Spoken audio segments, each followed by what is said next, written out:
Olá, seja muito bem-vindo, como é bom ter você aqui conosco, hoje inaugurando um novo quadro aqui no canal, algo que eu acredito que vai ser uma grande bênção para a sua vida, uma série de conversas, uma série de conteúdos relacionados a ministério e liderança. E para dar início a essa jornada de aperfeiçoamento, para servirmos melhor, ainda melhor, o reino de Deus, hoje eu tenho a alegria de conversar com um grande homem de Deus, alguém que tem inspirado a minha vida, e eu não vou me surpreender se você me disser que você também tem sido muito abençoado por esse homem. É com grande alegria que eu tenho aqui o pastor Hernandes Dias Lopes. Pastor, seja muito bem-vindo. É uma honra para mim estar com você, viu? Uma alegria grande. E parabéns aí pela inauguração dessa nova ferramenta de comunicação do Evangelho. Amém. Muito obrigado. Que Deus abençoe muito a sua vida. Amém. E você já de início aí, se inscreva logo, porque que privilégio você vai ter de receber esse conteúdo tão precioso para edificar seu coração, para abençoar a sua vida. Comunique com seus amigos também. Vale a pena conferir. Amém. É uma honra, viu, filho? Bom, para quem não sabe, o pastor Hernandes é um dos grandes responsáveis pela criação desse canal, então muito obrigado por todo o apoio, encorajamento. O Senhor é uma bênção nas nossas vidas. Obrigado. Pastor, hoje eu quero conversar contigo sobre algo que eu acredito que é uma conversa muito importante para os dias de hoje, para todo pastor, obreiro, ministro que quer se apresentar como um obreiro aprovado diante de Deus. E por que isso? A gente está vendo um tempo, até como nós estamos conversando nesses últimos dias, em que o ministério pastoral tem ganhado algumas ênfases que nós podemos chamar de ênfases não tão adequadas. Tem ênfases que não são adequadas, tem ênfases que não são ruins, mas não devem ser as principais ênfases do ministério pastoral. E no seu livro de Pastor para Pastor, o senhor fala sobre atributos do pastor. E atributos que eu confesso para o senhor que são bem distintos dos atributos pregados e buscados pelos ministros nos dias de hoje. Pastor, o que o senhor tem para dizer sobre os atributos do pastor? O que é o pastor de verdade? Olha, que pergunta, hein?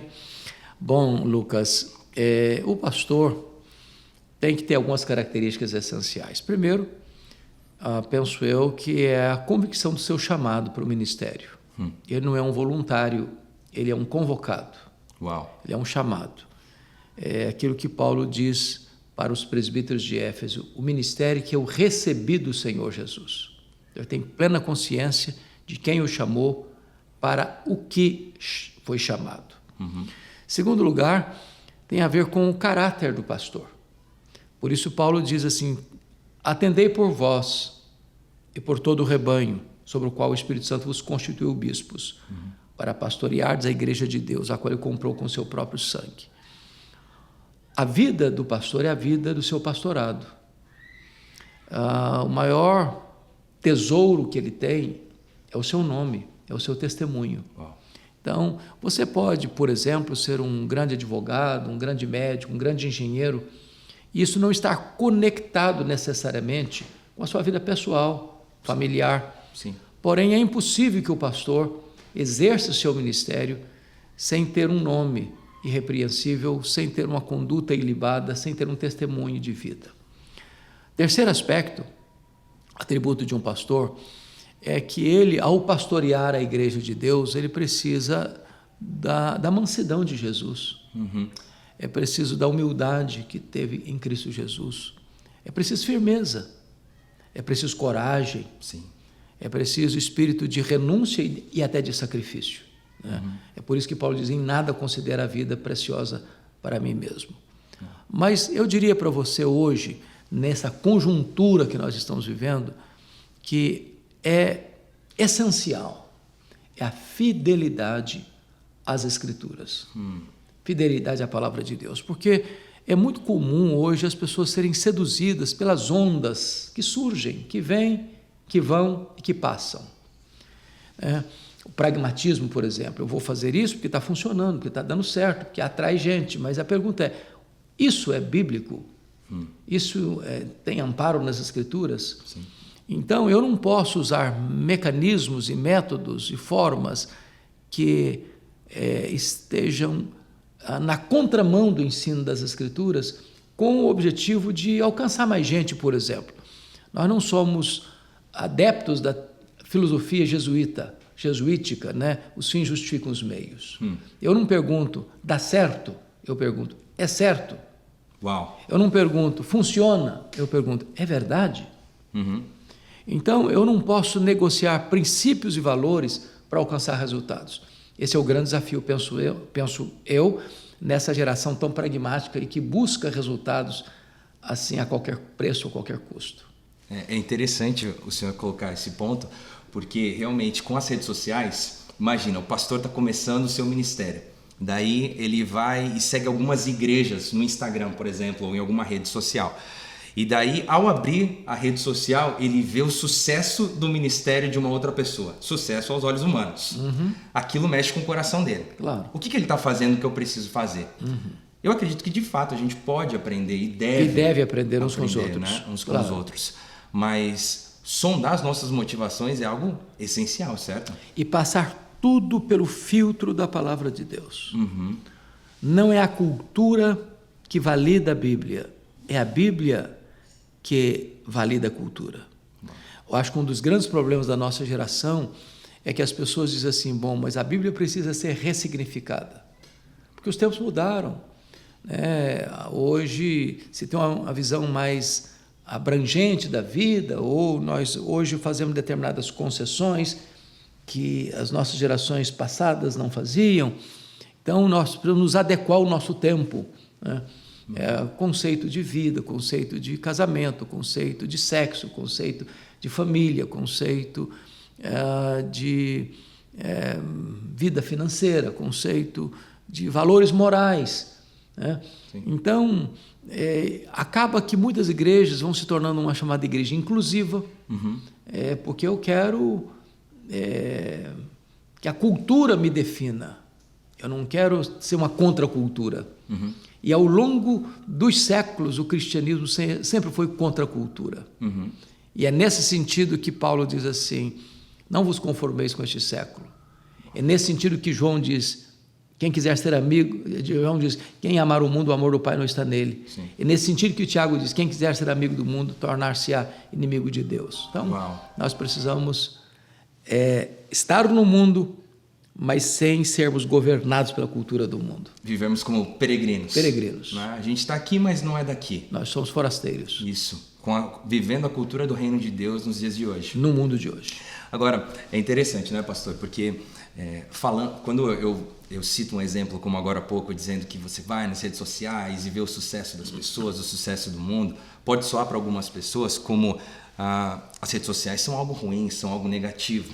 Mas no último mês, o senhor me encorajou demais e me apertou nisso. Eu confesso que eu tenho sido apertado. Eu volto para casa e fico pensando, falando, não, isso é verdade, porque você disse sobre o uso, na verdade o senhor tem me ensinado sobre o uso das redes sociais como uma plataforma missionária. Que vai além da apresentação de um estilo de vida. Claro. Mas uma plataforma ministerial, uma plataforma missionária. Eu acredito que isso é algo que seria muito interessante o senhor compartilhar com todos aqueles que nos assistem. Então, veja bem, eu acho que tudo passa também pela questão motivacional. Para que eu vou investir em mídias sociais? Para que o meu nome apareça? Para que eu tenha glamour? Para que eu seja conhecido? Para que eu seja aplaudido? Se a motivação é essa, é uma motivação muito mesquinha. Muito mesquinha. Mas se eu tenho uma mensagem, é o Evangelho. Se essa mensagem é vital para a sociedade, e ela é. Se eu tenho janelas abertas para o mundo, e eu tenho. E se eu posso apresentar essa mensagem para o mundo inteiro, sem fronteiras geográficas, e eu posso, então eu preciso compreender que isso é uma ferramenta que Deus está botando na minha mão. Sim. Né? Então eu vou me esmerar ao máximo, eu vou me dar ao máximo, vou buscar todos os meios e formas para usar essa ferramenta com a maior eficácia possível para alcançar a maior quantidade de gente possível. Então, eu não tenho dúvidas de que hoje é o principal instrumento que uma igreja pode ter para levar o Evangelho até os confins da terra. O principal. Uau. Por quê? Se você pensa em televisão, além de ser muito caro, tem uma limitação geográfica. Sim. Se você pensa em rádio, a limitação é maior ainda. Se você pensa Na literatura, também você não teria condições de fazer uma distribuição tão abrangente, né? Ainda que você tenha uma obra que seja um best-seller, ela tem limitação geográfica na distribuição. Agora, a internet está aí com janelas abertas para o mundo. Para o mundo. Então, é quase, diria para você, que é um pecado uma igreja, em pleno século XXI, pregar apenas para a sua membresia, entre quatro paredes. Por maior que seja esta igreja, numericamente falando, se ela pode pregar para o mundo inteiro. Então, é hora de investir nisso. E investindo nisso, pastor, vamos lá. Falando com o pastor que está iniciando o seu ministério, que está desenvolvendo, né, aquilo que Deus o chamou para realizar. As redes sociais demandam um processo contínuo de uploads de conteúdos. E para você postar conteúdo atrás de conteúdo não é algo fácil. Não é. Como fazer isso? Okay, Sendo bíblico. É uma boa pergunta. Então, veja bem, não há nada relevante a ser feito sem sacrifício. Então, é preciso gerar conteúdo. Então, você precisa, por exemplo, eu creio que você não deve usar esta ou aquela plataforma, mas todas as plataformas. Então, você está falando, por exemplo, no YouTube. Nós estamos aqui gravando um programa para o YouTube, certo? Então, o YouTube tem a sua filosofia. Quando uma pessoa vai para o YouTube, ela vai querendo conteúdo. Então, se você grava uma mensagem de 1 minuto, ela é vista, mas ela não vai explodir. A mensagem que vai crescer é uma mensagem de meia hora, 40 minutos, uma hora. Porque eu vou para lá querendo conteúdo. Então, eu preciso produzir conteúdo. Então, imagine um pastor de uma igreja local. Ele pregue apenas 3 vezes na semana. Apenas. Porque para muitos é um desafio. É um desafio. Apenas 3 vezes na semana. É pouco. A pessoa precisa, no meu entendimento, pelo menos uma mensagem por dia postada no canal. Uau. Por quê? Porque o cliente, eu vou usar essa palavra, o cliente é uma espécie de consumidor. Se ele vai lá e a mensagem é a mesma de ontem, e ele voltou lá, é a mesma de anteontem, ele voltou lá, é a mesma da semana passada, não vou voltar mais aqui. Ele vai fidelizar com outro canal. Agora, você vai produzir conteúdo também para o Instagram. Aí são mensagens menores, são vídeos menores. Isso. Você vai produzir, hoje você pode postar no Instagram e automaticamente ir para o Facebook. Você pode fazer mensagens pequenas para o Kawaii, para o TikTok. Então, são todas as ferramentas, porque cada uma vai para um público diferente, atendendo uma necessidade diferente, a uma busca diferente.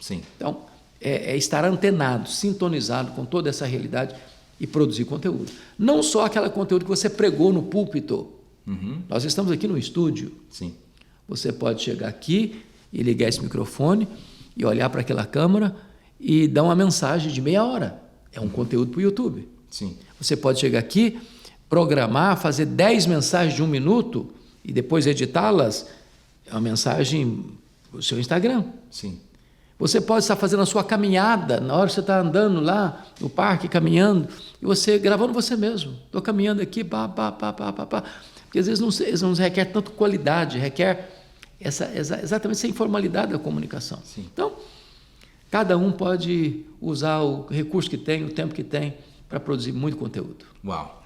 Agora, tem uma verdade, né, pastor? Você não pode dar o que você não tem. Claro. Se você estiver vazio da palavra de Deus, como que você vai comunicar a palavra de Deus? Isso é o ponto. E eu vejo que a gente está vivendo um momento onde muitas igrejas estão crescendo e isso é maravilhoso. Glória a Deus por isso. Mas, ao mesmo tempo, eu vejo que essas igrejas crescem muito como movimentos e a escola bíblica parece que ficou algo de lado. E os pastores vão reduzindo a leitura bíblica nas suas mensagens, porque as pessoas não têm tanta paciência, eu preciso ser direto ao ponto, e daí começa a diminuir ao ponto que você pode chegar a uma mensagem, você vai para o culto, como eu já ouvi, a pessoa fala, não, o pastor pregou, mas ele não leu a Bíblia. Daí, assim, é uma situação muito crítica. Você está levantando um ponto fundamental, é que toda igreja que perde, na minha visão, a primazia da pregação e a supremacia da Escritura, ela perdeu o foco. E ela precisa preencher esse vazio com outra coisa. A liturgia longa, muita música, e não que música seja ruim, música é uma bênção. Sim. É uma bênção, adoração, louvor, maravilhoso.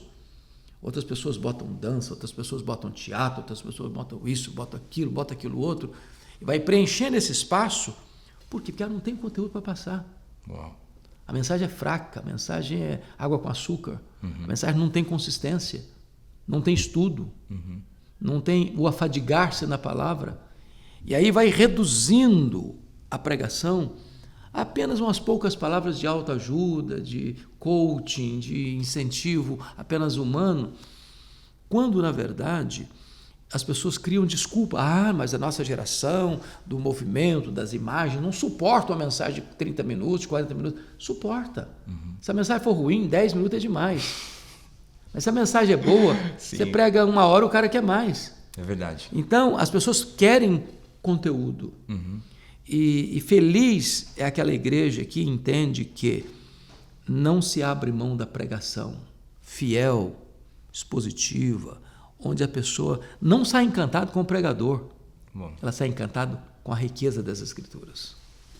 Acho que esse é poderosíssimo. Um grande desafio. Sim. E daí você pega assim, o pastor, para ele abraçar essa missão de estar presente nas redes sociais, abraçar mesmo esse ministério e ainda lidar com as demandas do pastorado. Como equilibrar essas... Essa é uma boa pergunta. Eu acho que mídia social só vai decolar, funcionar, crescer, se consolidar, na medida em que o pastor compreender que é ministério. Como você tem ministério de visitação, você tem ministério de aconselhamento, você tem ministério de administração da igreja, você tem um ministério de mídia social. Sim. Não é uma coisa esporádica, não é uma coisa que está acontecendo e você nem sabe direito o que está acontecendo. Alguém está fazendo, você está por fora do que está acontecendo. Então, não vestiu a camisa ainda, não incorporou ainda. É preciso que isso faça parte do seu sangue, dos seus sonhos, do seu sono, da sua meditação, do seu planejamento, da sua programação. Você tem que respirar isso. Sim. E pastor, nós podemos ter alguém assistindo a gente hoje que ouve o senhor falando sobre isso e diz: mas é o reverendo Hernandes Dias Lopes, pregador de multidões, mais de 600 pregações por ano, né? É o pastor Hernandes Dias Lopes. Se eu colocar um vídeo, 10 pessoas vão assistir, 15 pessoas vão assistir. O que o senhor fala sobre isso? Bom, primeiramente, é bondade sua em relação ao meu nome. E segundo, eu acho que todos nós começamos com o primeiro passo. Se você vai percorrer 1000 quilômetros, você tem que dar o primeiro passo. Ninguém nasce grande, só monstro. Sim.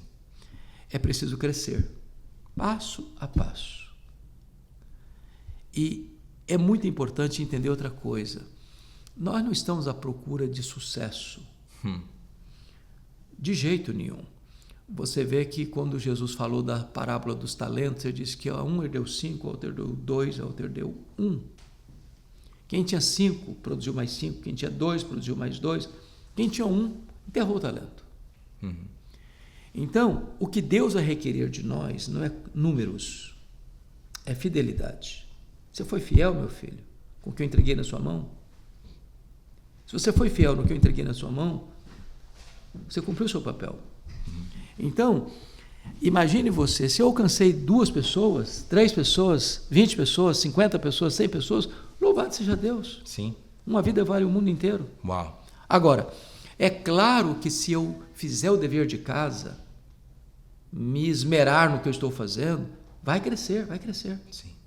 Por quê? Porque quando uma pessoa vê uma mensagem, aquela mensagem foi relevante para ela, a pessoa foi tocada por aquela mensagem, e ele volta e vê outra mensagem, foi relevante para ela, não só ela vai querer voltar ali, fidelizar, mas ela vai falar para os amigos, vai falar para a família: olha, eu escutei uma mensagem que marcou minha vida.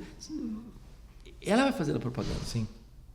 É porque, no fim das contas, eu acredito que é tão precioso isso que o senhor apontou, que o nosso sucesso não está nos resultados das pessoas, mas o nosso sucesso no ministério está na nossa fidelidade a Deus. A Deus. Isso é sucesso no ministério. É chegar no grande dia, o Senhor olhar para você e falar: servo bom e fiel. foste fiel no pouco, independente da realidade. Exatamente. Por isso que essa não é uma mensagem que a gente está compartilhando só para pessoas que fazem parte de uma igreja com uma mega estrutura, mas é para todo aquele que hoje tem acesso a um celular. Exatamente. Olha, nós tivemos, por exemplo, o período da pandemia, né? Muitas igrejas foram pegas de surpresa. Sim. Né? Algumas até completamente despreparadas para comunicar com a sua membresia. Uhum. Algumas igrejas, poucas, tinham uma estrutura já pronta. Mas quantas igrejas eu conheço que a única ferramenta que se tinha era um telefone celular? Uau. E o pastor foi para lá e falou para a sua comunidade. Então, nós estamos falando aqui para igrejas que têm muito recurso financeiro nas mãos e pode comprar os melhores equipamentos, os melhores microfones, as melhores câmeras, as melhores plataformas de transmissão. Sim. Outras não. Não é porque eu não tenho que eu não vou fazer. Eu vou fazer na medida das minhas forças, com o que eu tenho nas mãos. Uhum. Se eu tenho 5 pães e 2 peixinhos, um milagre pode acontecer. Uau. Agora, eu não posso deixar de pôr nas mãos do Senhor o que eu tenho. Pode ser pouco agora, mas nas mãos do Senhor vai se multiplicar. Incrível, incrível. E então, se o Senhor fosse dar um conselho para um pastor jovem, um líder que está começando a sua jornada, qual que seria esse conselho? Eu daria o seguinte para ele: olha, a primeira coisa que eu investiria na melhor captação de som, melhor transmissão, qualidade de microfones, de caixas, de clareza da proclamação, melhores câmeras para captar essa imagem, melhores plataformas de transmitir essa imagem. Uhum. Eu investiria nesta área. Sim. Nesta área.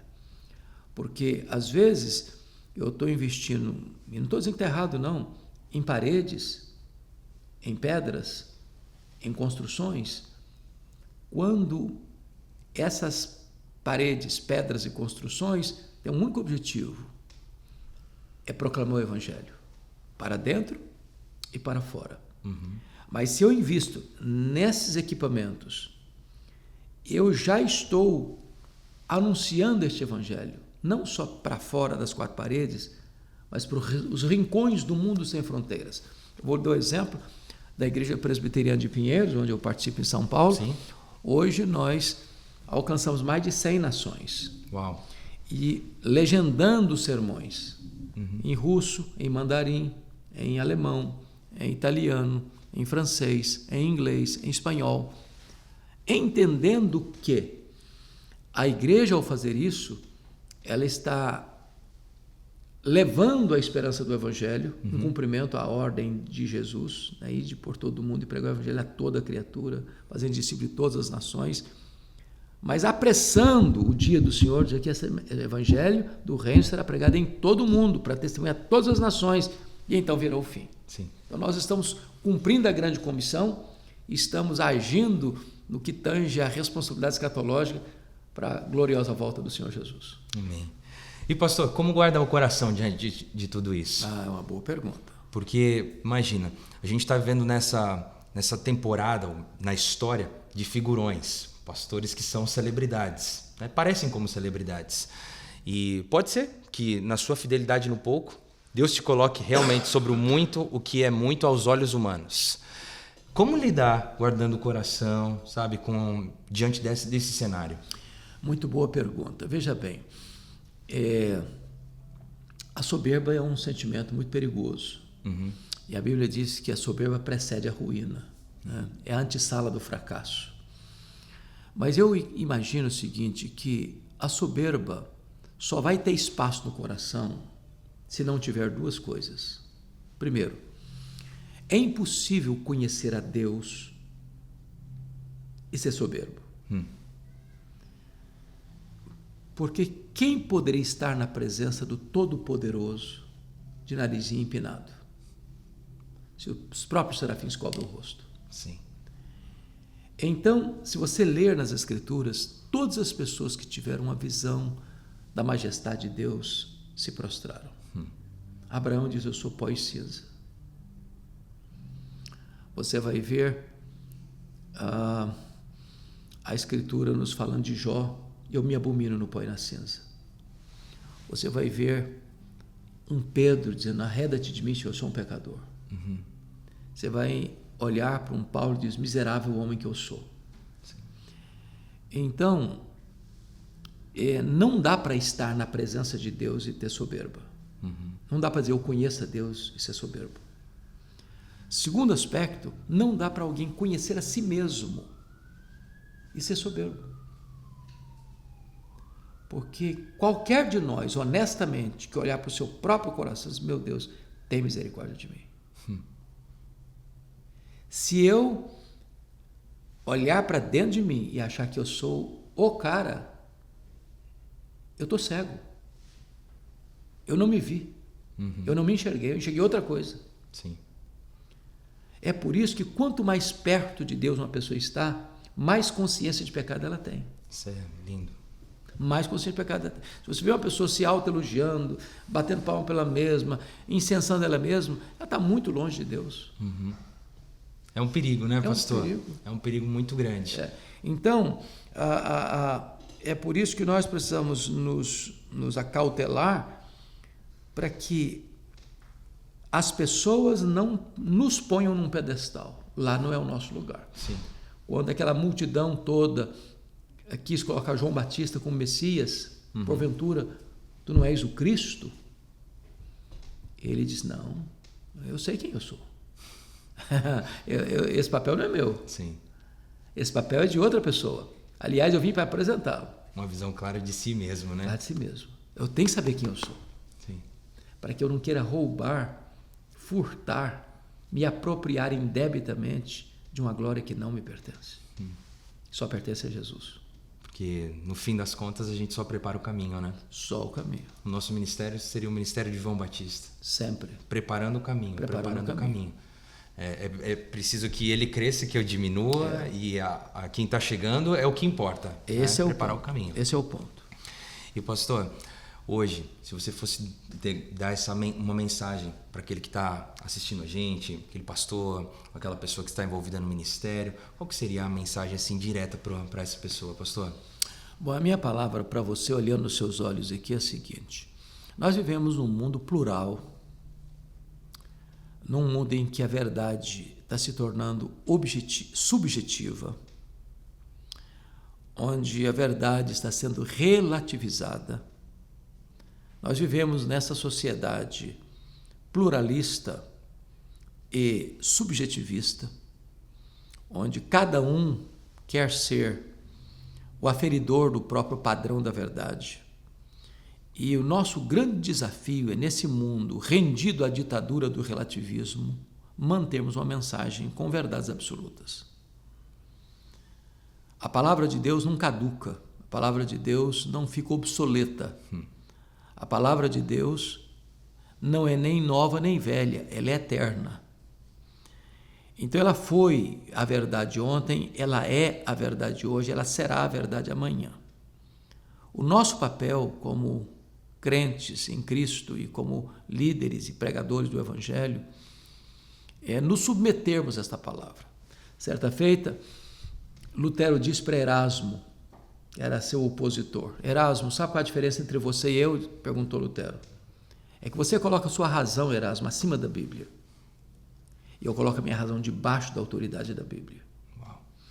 Então, nós não temos duas autoridades sobre nós temos uma autoridade, que é a autoridade das Escrituras, porque elas nos apresentam Jesus, o Senhor.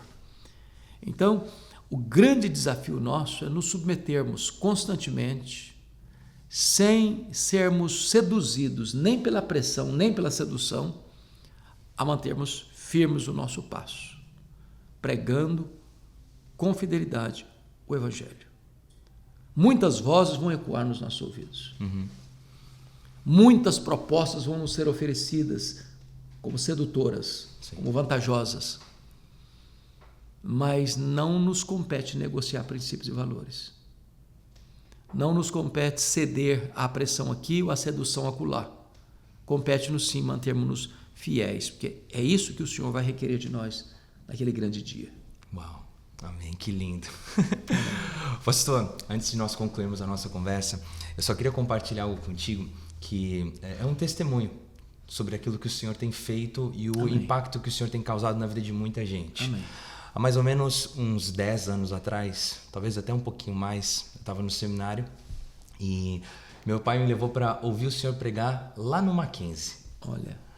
E naquele dia, lá no Mackenzie, ouvindo o senhor, na frente do púlpito, calmo, tranquilo, pregando a palavra de Deus, eu senti, enquanto o senhor falava, meu coração arder.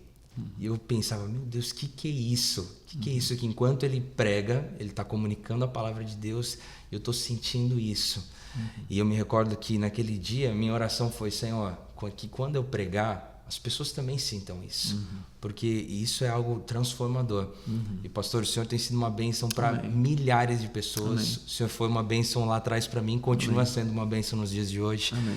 E que o Senhor te fortaleça. Obrigado. Te dê muita saúde, muita sabedoria, para o Senhor continuar escrevendo seus livros e mais livros. Amém. Já foram mais de 170, certo? 182 hoje. Uau, 182 livros que enquanto o Senhor estiver em vida aqui, realmente o Senhor continue te prosperando e te usando poderosamente. Amém. Muito obrigado, querido. Muito obrigado. É uma honra estar aqui com você.